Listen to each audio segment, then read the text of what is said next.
the guys tried this morning, and those are the exercises that they did this morning. The penetration drill and the rhythm drill. I have the videos here. You can see how good they were this morning, trying for the first time, because it was very similar to what I'm going to show for you. This is Saladino in 2004. He had just arrived in Brazil, and he was learning just like you did this morning. It was one of his first sessions doing the penetration drill on flats, on the grass. So you begin like this. My athletes in Brazil last week were doing this exercise exactly like this. Small hurdles on the grass, on flats, but we progress with the season to what we did this morning as well. Spikes from the board and landing at the same pit, with more speed as well. She's using for more than 6 steps here. 2, 4, 6, 8.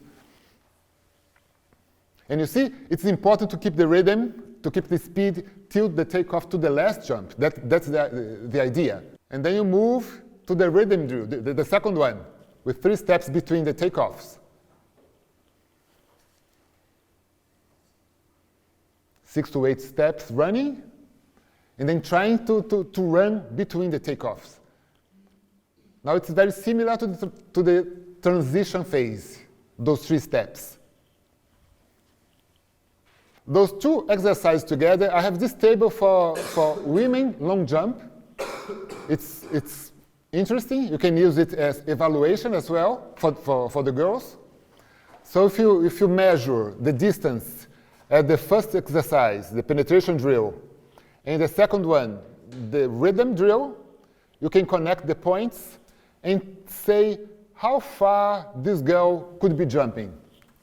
This is for Maggi. The first test, 17:15 at the penetration drill, 24:58 at the rhythm drill. She was supposed to jump a little bit more than 660, and she jumped at 667.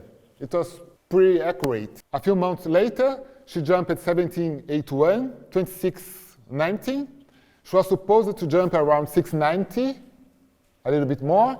She jumped at 684. So for her, it worked pretty well. And this is the approach run for Saladino in 2006. It didn't change much from 2006 to 2008 or 2007. 22 steps, standing start. We use 2 intermediate marks, one at the 6th step after he begins. At the 6th step, there is 1 mark for him. And 4 steps before the board, another mark for me. And this is a problem, because at the competition, how many marks can you put on the track? Only 2.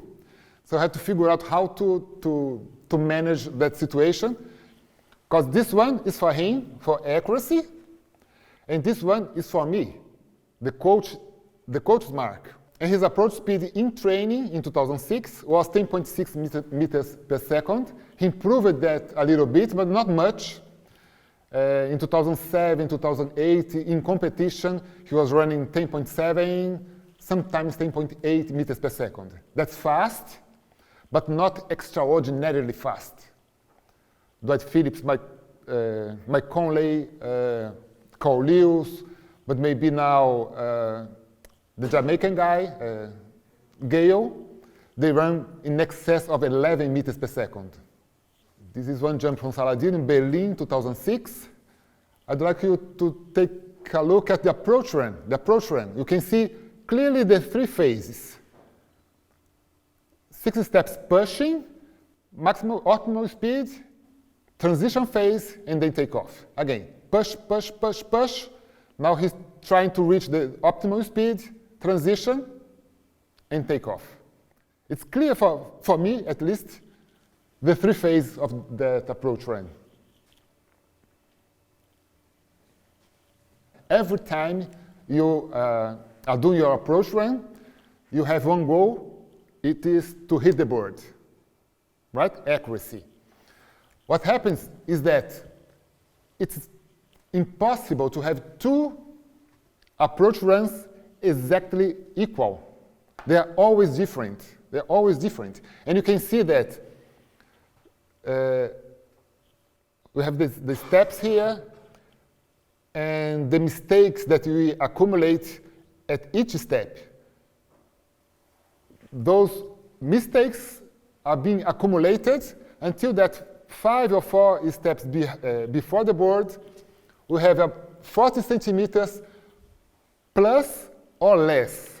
I mean, in 80 centimeters, you can be stepping at any place here before the board. And after this, the mistakes are reduced until that your mistake is plus or less 8 centimeters. So what happened here in order to make those mistakes reduce instead of keeping increasing? Yeah, that's it. In the past, we, almost all of us, used to say to our athletes, do not look at the board, right? In the past. You do not say that anymore. Fortunately, in the past, our athletes didn't obey us. They kept looking at the board. And that's why those mistakes were corrected. So here, we have a programming phase here, and then a visual control. We try to accumulate as little mistakes as possible, but to keep accumulating mistakes. And then, at a certain point, we can see the board and say, oh, I'm too close, or oh, I'm too far from the board. I have to correct the length of my steps in order to hit the board accurately. So those athletes who are always taking off like Maggi, using 18, 19 centimeters from the board, they are very good at visual control. They are not running all the time the same way. They are doing the corrections very precisely. They are always changing the way they need in order to hit the board accurately. So they have to look at the board, okay? And they do it. If you tell them, do not look at the board, they will look at the board. They have to. It's obvious, the takeoff, when your foot is in contact with the board, that's the takeoff phase. There are 3 angles that you have to look at during the takeoff. The attack angle, the knee angle, the attack is in red, the knee angle in white. So the white one should be as straight as possible. It's not locked, it's not 180 degrees, but maybe 170, okay, as straight as possible, just a small flexion. And the other angle here can tell us if the last step is too big or too short. There is a window that you have to look for. And the third angle important is this one, how much you allow your knee to flex when in contact with the board. Okay? It's another window from 140 to 150 degrees. We see very good here, Maggie, 150 at that jump of 717.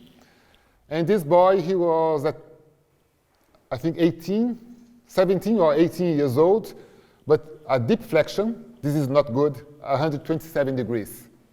So the window is between 140 and 150 degrees. This is not too accurate, because the camera is not exactly at the position, but only to show that if you are able to keep the knee stiff, you can jump further. The more you flex, the less you jump. The more stiff inside that window, from 140 to 150 degrees, the more you can jump. That rolling action I have been talking about since yesterday for the plyometric exercise, but for every jump as well. Long jump, triple jump, high jump. So first the heel, maybe this is too much, but first the heel, and then you roll forward, okay? You can see that at Saladino's jump. This was in Zagreb, if I'm not wrong, in 2006 or 7. It was cold, it was raining. He's jumping here 845. You can see the foot at a good position. You can see the attack angle, a good angle. not too big, not too short, the last step. And you can see the knee, straight knee, when he touched the ground. The takeoff angle, this graph is very interesting for us. If you remember our classes at the high school, I don't know, a cannonball, maybe, a projectile, yeah? Which angle allows us to throw that ball the furthest? Do you remember? 45 degrees. But we are well below 45 degrees at the long jump. The optimal angle is between 18 and 24 degrees. We are not discussing the reasons, but this is what we see among the best athletes. Jumps with less than 80 degrees. They are too flat for the long jump. You don't have time enough to travel in the air. And more than 24 degrees, you have a lot of time, but you do not travel. You do not go forward. It's too high, and you land right here. You can see that each athlete has an optimum takeoff angle that maximizes the flight distance and the jump distance, even though the takeoff distance and the landing distance is not maximum. This is interesting. We cannot maximize D1, D2, and D3 at the same time. So we try to maximize D2, the flight distance, the biggest of the three, even though D1 and D2 will be a little bit smaller than with lower angles. Well, Ike Drechsler used to jump at 18 degrees, a little bit more, and Pedroso almost 24 degrees, just like Saladino. Saladino was like 22 to 24 degrees.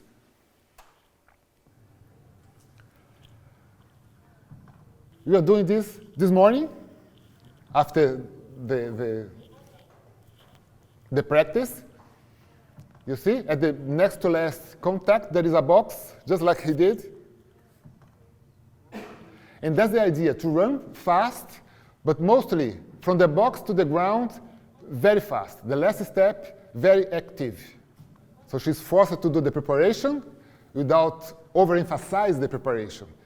She wants to pass through the box and hit the ground very powerfully,